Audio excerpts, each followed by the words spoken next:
I'm concerned with this age factor. The legislation says 18. It can be adjusted to 19 to be coincidental with alcohol.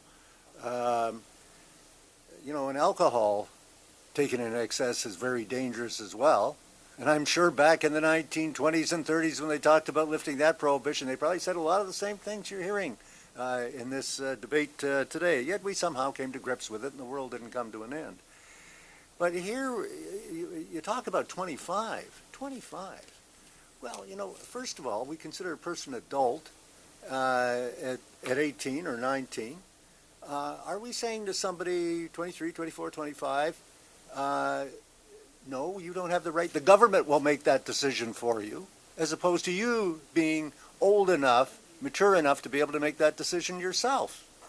Yes, it could be bad for you, particularly taken in excess, but isn't it right that the person who is considered an adult should have the right to make that kind of decision, hopefully fully informed and doing what is best for their own health?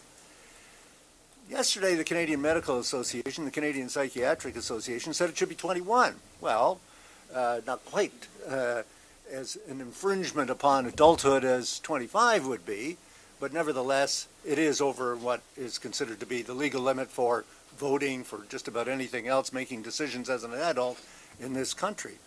And I'm concerned because the cohort between 18 and 25 is the biggest single cohort in the use of cannabis. And so we would be talking about, if we followed that guideline of 21, we'd be talking about exposing people 18, 19, 20, up to 21 to a situation where it is still criminalized. We're trying to cut down on the criminalization of this. Stop sending our young people into prisons or stop giving them criminal records, ruining their lives because they get caught with some possession of marijuana.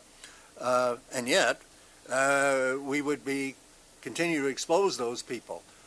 Not only would we expose them to criminalization, but we're exposing them to the black market still, because that's where they're going to get it. If this is the biggest cohort that uses it, they're going to continue to get it from the black market. I just read the other day, 3 people were killed in Illinois from consuming cannabis that was laced with rat poison.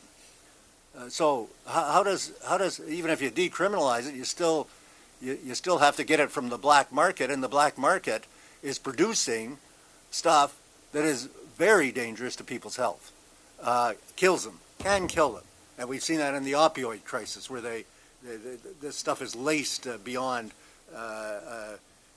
anything that can possibly be considered safe for people. So if you don't allow for the regulation of it, which is what the government is proposing, then you continue to expose them to that danger of contaminants, the danger of THC levels that would be beyond what is reasonable. So I'd like your comment about the age thing a little bit further. I'll start with my friends in Toronto. Who knows? They may contradict me anyway, but I'll start with them anyway and come across the table. But I don't have much more left in my 5 minutes after I pontificated on it. Okay. Well, so then we'll be quick and say that, no, in fact, we're not going to contradict you here in Toronto. We agree with you. We know that the use is most pronounced amongst young people, and I think it's a question. I don't think there's any question. The scientific evidence suggests that, of course, if you can avoid use when the brain is developing, that's the best course of action. And we know that the brain develops till age 25. But I think what we're talking about is balancing out the risks and actually allowing for a more public health approach rather than an enforcement-driven approach. And I think actually just picking up on your points, Senator, we would wholeheartedly agree with your perspective as you've described in your comments. I won't call it pontificating. Okay. Mr. Colbert. I agree with my colleagues. Oh, okay. Pass along the time. Madame Gray. Tout à fait. Je pense. I agree entirely. You're right entirely. And I'd like to insist on the blind spot would be sending as a message if alcohol and tobacco are perceived as less dangerous than cannabis, which is not the case. I would just like to agree that alcohol and nicotine have big psychosocial harms and physical effects, but I think that we should just remember that every substance is different and we don't need to compare them.